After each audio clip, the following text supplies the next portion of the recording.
Greetings, YouTube. LMS Tactical here. Don't have anything scripted as usual, so I'm just going to see what comes out. I yesterday had made a decision that I was going to make a video again about, and I don't want to be an alarmist, and I kind of avoid this sometimes because there's a lot of hype going on about possible civil war and whatnot. But the fact of the matter is, I think we're closer now than ever to whether or not it's a full-blown civil war or just a, civil unrest, as they say, on a national level. I mean, all indications are that that's going to happen. Now, sure enough, I just turned on the news as I was heading out, and apparently I know yesterday there was a bomb sent to George Soros's house, and today I think CNN, Obama, some other people, clearly, I don't put that past somebody on the left trying to frame the right, for being psycho. Although I know that there's psychos on both sides, and I want to make it clear that I don't condone any type of, terrorism. And sending bombs to people is about as fucking much of a terrorist act as you can get. By the way, if foul language offends you, please turn off your video. That's my disclaimer. I cuss a lot. So the bombs and all these things that have been sent through the mail notwithstanding, let's just talk about what we do know, and then talk about what the probabilities are. You can't listen to any polls regarding the midterms because look what, the polls are all skewed. We learned that, those of us that were slow on the uptake, we learned it during the last election. Can't listen to them. But let's assume that the Democrats get completely wiped out on the midterms. They lose everything. I have no doubt that we're going to see violence erupt, probably that same, the minute the numbers are announced. And I was listening to another YouTuber. I had never heard him before. I wish I'm driving, so I can't remember his name or look it up, but he's a good, I'm gonna recommend his channel the next video I do, because the guy has his shit together. He's just very articulate. Seems to be former military, I don't know, but he's got a good head on his shoulders as far as this, and he was talking about this stuff, and he looks familiar to me. I don't know if he's been on what's that guy on Prison Planet, what's his name? I don't know if he's been on his show. I've seen this guy before, but he apparently has some contacts who had given him information that he didn't verify, but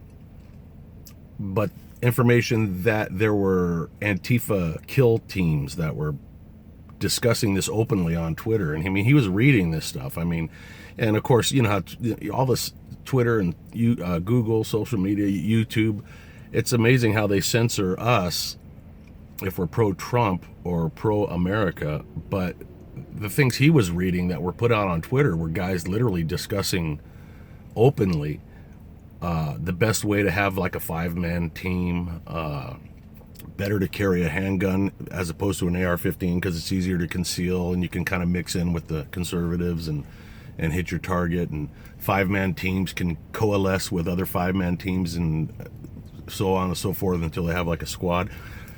On the one hand, you might say, wow, that's some real alarmist thinking. But on the other hand, it got me to thinking. Civil wars, civil unrests, citizens going completely nuts and taking on the government or taking on the opposition in a political sense have been happening since, human beings left the cave. So it's happened before all over the world. Why do we think we're exempt from this? And on that note, I just want to implore everybody to have your shit together. And that doesn't mean just have a bunch of guns and ammo. That means have your mind in the right place. Look, when it comes down to it, because he was talking about intel that he had received, that they were going to target senators, they were going to target federal judges, Kavanaugh and whatnot, and radio talk show hosts and stuff that were conservative, the Sean Hannitys of the world, Michael Savage, whatever. And I just want to make sure people's heads are right when it comes to the defense of this country. And I'll ask what should be a rhetorical question, but it's probably not. And that is, whose responsibility is it to defend this country and our way of life? The first answer that pops in most people's heads is the military, and then on down, it's, through the government agencies, the police and first responders and FBI and CIA and Delta and SEALs and all that stuff. But I look at it differently. When we're talking about people taking out our judges, taking out our conservative radio talk show hosts, taking out people that are pro-America, pro-Constitution, pro-freedom of speech, pro-Second Amendment, it becomes our responsibility, you and me. We have an obligation to defend this country, no different than the Minutemen of yesteryear. We have got to get it in our heads collectively that we will not stand for violence against our country. And that means we have to protect our first responders. If there's somebody rolling around hitting cops, I'm talking about worst case scenario.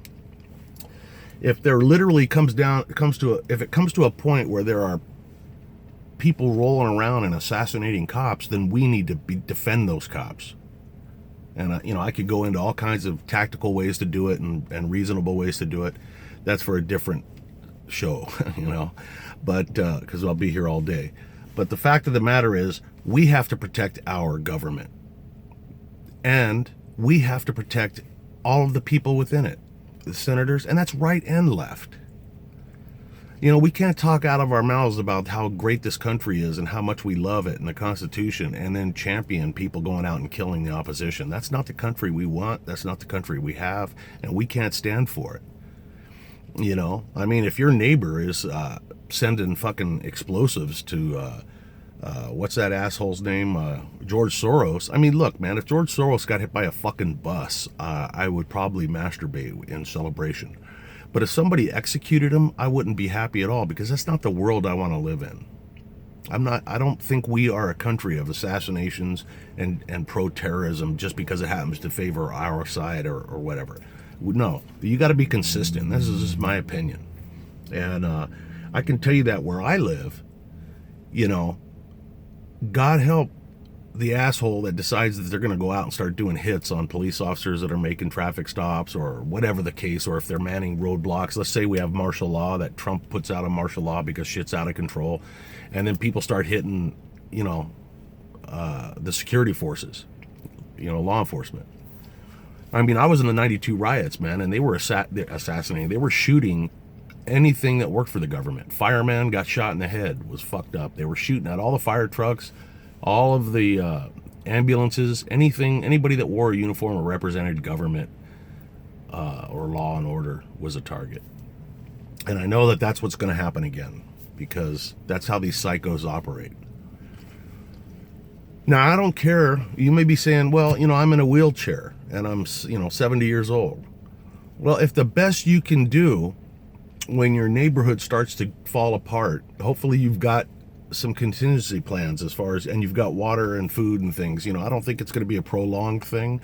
I think that if the shit goes into a national event, I think martial law will be enacted. I'd sure as hell rather have martial law under President Trump than under Obama, let's say, because I always thought Obama would use it as a ruse just to start taking weapons and shit. I believe Trump loves this country, and there is a time and a place for martial law. I'm just to be honest.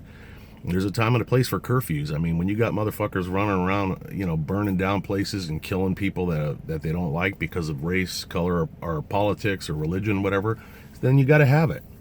And it's only temporary. I'm not saying I wish it, or I want it, but I'm just acknowledging that there is a time and a place for it. And if you're the 70-year-old guy in a wheelchair and you got your water and your food and you got enough to sustain yourself for a couple of weeks, 3 weeks, whatever, and the best you can do is sit in your wheelchair with a weapon that you know how to use and you're trained with, and enough ammunition, and maybe somebody to hand you magazines, and maybe you just make a commitment that nobody's coming through that fucking door to harm me or mine, then that's your part in the protection of this country, because your house is in this country, or your apartment or your trailer or wherever the fuck you are. You're on American soil and you must defend it. Whether you've been in the military or not, whether you took the oath or not, this is our home. And we will not be bullied or murdered without absolute payback. I don't know if that's the right word, but you know what I'm saying. In other words, don't make it easy for somebody to take your life. Don't make it easy for them to fuck up your country. I'm not saying that you need to go around and hunt down the opposition. That's not what I'm saying at all. I'm saying you protect what is yours, and you protect what is ours in terms of our country, our way of life, our laws, our Constitution. We will not allow anyone to illegally alter or change that. It's just not going to happen. Anyways, I hope that makes sense. So let's pay. If you haven't watched the news, turn it on, pay attention, see what's going on. I fear that if one of these bombs goes off, everybody's going to be pointing fingers at who it is. And to be honest with you, I won't know which side did it, because you can't trust anybody. But you watch your ass, and if you happen to be in or around a potential target, be extra alert. All right, stay alert, and I'll be seeing you in the next video. Till then, stay safe. LMS Tactical, I'm out.